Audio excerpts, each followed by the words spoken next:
സംസ്ഥാനത്തെ തദ്ദേശ സ്വയംഭരണ സ്ഥാപനങ്ങളിലേക്കുള്ള തെരഞ്ഞെടുപ്പിന്റെ ഒന്നാം ഘട്ട വോട്ടെടുപ്പാണല്ലോ ഇന്നിപ്പോൾ ആരംഭിച്ചിരിക്കുന്നത്.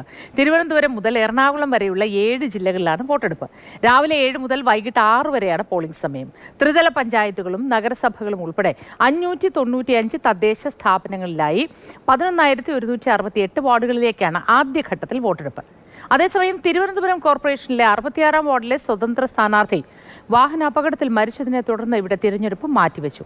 തിരുവനന്തപുരത്ത് നിന്ന് അമൽ തേരമ്പറമ്പിൽ, കൊല്ലത്ത് നിന്ന് കണ്ണൻ നായർ, പത്തനംതിട്ടയിൽ അഭിലാൽ, കോട്ടയത്ത് നിന്ന് ഷിനോ ജസ്റ്റി, ഇടുക്കിയിൽ ജെയിൻ എസ് രാജു, ആലപ്പുഴയിൽ രഘുനാഥ് നാരായണൻ, എറണാകുളത്തെ ശ്രാഗൻ. അങ്ങനെ നമ്മുടെ പ്രതിനിധികളെല്ലാം തയ്യാറാണ്. ആദ്യം നമുക്ക് കോട്ടയത്ത് ഷിനോജിലേക്ക് പോകാം. അവിടെ എന്താണ് വിവരമെന്നറിയാം. ഷിനോജ, ഗുഡ് മോർണിംഗ്. ആദ്യ വോട്ട് ഞാൻ ചെയ്യും എന്ന നിർബന്ധത്തിൽ വന്നിട്ടുള്ളവരുണ്ട്. എങ്ങനെയാണ് അവിടെ കാര്യങ്ങൾ പുരോഗമിക്കുന്ന? ഒരുക്കങ്ങൾ എങ്ങനെയൊക്കെയാണ്? തിരക്ക് എത്രത്തോളം ഉണ്ട്?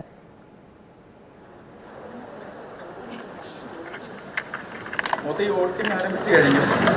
ഈ തിരക്ക് കാണുമ്പോൾ അറിയാം ജനാധിപത്യത്തിന്റെ ഉത്സവം എത്രത്തോളം മനോഹരമാണെന്ന് ഈ കാണുന്ന തിരക്കുകൾ തന്നെയാണ് സാക്ഷ്യം പറയുന്നത്. എന്തായാലും വോട്ടിംഗ് ആരംഭിച്ചു കഴിഞ്ഞു. 2 പേർ ഇതിനോടകം തന്നെ വോട്ട് ചെയ്ത് കഴിഞ്ഞു. നമ്മളിപ്പോൾ നിൽക്കുന്നത് ചങ്ങനാശ്ശേരി നഗരസഭയിലെ 2-ാം നമ്പർ ബൂത്തിലാണ്.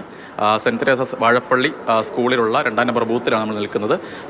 ഒരമ്മ, നമ്മൾ നേരത്തെയുള്ള ലൈവിലൊക്കെ തന്നെ സംസാരിച്ച അമ്മ ഇപ്പോൾ വോട്ട് ചെയ്യുകയാണ്. എന്തായാലും ഈ തിരക്ക് വലിയ രീതിയിൽ ക്യൂ ഉണ്ട്. ഇപ്പോൾ തന്നെ ദൃശ്യങ്ങളിൽ ക്യൂ കാണാമെന്ന് തോന്നുന്നു. ഏകദേശം ഒരു 30ഓളം വോട്ടർമാർ ഇതിനോടകം തന്നെ കാത്തു നിൽക്കുകയാണ്. ഇവരെല്ലാം തന്നെ രാവിലെ വോട്ട് ചെയ്യുന്നതിന് വേണ്ടി ഇവിടേക്ക് എത്തിയ ആളുകളൊക്കെ തന്നെയാണ്. അടുത്തൊരു പള്ളിയുണ്ട്. പള്ളിയിലെ കുർബാന കഴിഞ്ഞ് നേരെ ഇവിടേക്ക് എത്തിയ ആളുകളൊക്കെ തന്നെ ഉണ്ട് അല്ലേ? കുർബാന കഴിഞ്ഞ് വന്നാണോ? ചായ കുടിച്ചോ? കഴിച്ചോല്ലോ? ഇല്ല, ഒന്നും കഴിച്ചില്ല. പക്ഷെ അതൊന്നും പ്രശ്നമില്ല. ആദ്യം വോട്ട് ചെയ്തിട്ട് ഭക്ഷണം അല്ലേ? വീട്ടിൽ വല്ല ഉണ്ടാക്കിയോ? കാപ്പി കുടിച്ചിട്ടാ വന്നത്.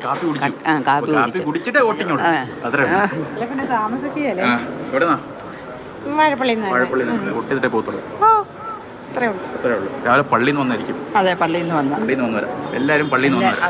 എല്ലാവരും പള്ളിയിൽ നിന്ന് വന്നതാ. ഭയങ്കര ചൂടായിരുന്നു ഇത്തവണ തെരഞ്ഞെടുപ്പ്. സ്ഥാനത്തിൽ വന്ന് ചോദിച്ചു. പിന്നെ എല്ലാവരും കൊടുക്കും.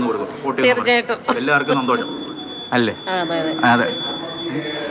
സ്ഥാനാർത്ഥികൾ 2 പേര് നിൽപ്പുണ്ട്. നേരത്തെ നമ്മൾ സംസാരിച്ചാണ്. സ്ഥാനാർത്ഥികളൊക്കെ ഇങ്ങനെ നിൽപ്പുണ്ട്. എന്തായാലും നഗരസഭയിലാണ്, ചങ്ങനാശ്ശേരി നഗരസഭയാണ്. കഴിഞ്ഞ തവണ UDFിൻ്റെ കയ്യിൽ നിന്ന് LDF പിടിച്ചെടുത്ത നഗരസഭയാണ് ചങ്ങനാശ്ശേരി നഗരസഭ എന്ന് പറയുന്നത്. കേരള കോൺഗ്രസിൻ്റെ എമ്മിൻ്റെ വരവാണ്. അത്തരത്തിൽ ഇത്തവണ രാവിലെ എത്തി. രാവിലെ പള്ളി കഴിഞ്ഞ് വരികയാണ്. വിശക്കുന്നുണ്ടോ? വിശപ്പായില്ല. ആദ്യം വോട്ടിങ് അത്രേ ഉള്ളൂ. അത് കഴിഞ്ഞിട്ട് വിശപ്പുണ്ടോ? ഇല്ല. അതേ വോട്ടിങ് അത് കഴിഞ്ഞിട്ടുള്ള കാര്യമുള്ളൂ. ഈ സ്ഥാനാർത്ഥികളും ചോദിക്കുമ്പോഴേ 3 പേര് വന്ന് ചോദിക്കും. 4 പേരും വന്ന് ചോദിച്ചിരുന്നു. അപ്പൊ എന്താ എല്ലാവർക്കും വോട്ട് കൊടുക്കണമെന്നല്ലേ ആവശ്യപ്പെടുന്നത്? ഞങ്ങൾ ആർക്കും നോ പറയത്തില്ലല്ലോ. എല്ലാവർക്കും സന്തോഷം.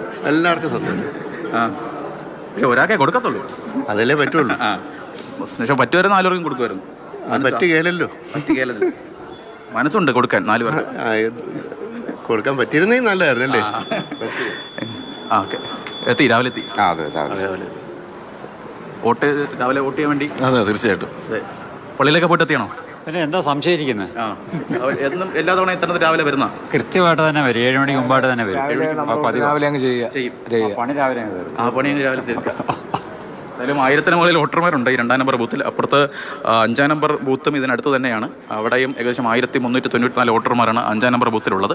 അതിൽ ഒരു വോട്ടറാണ് കോട്ടയത്തെ ഒരു VIP വോട്ടറായിട്ടുള്ള ജനറൽ സെക്രട്ടറി ജി സുകുമാരൻ. ചോദിച്ച് മനസ്സിലാക്കിക്കോളൂ. എല്ലാവരും സുഗമമായി വോട്ട് ചെയ്ത് മടങ്ങട്ടെ എന്ന് ആശംസിക്കുന്നു.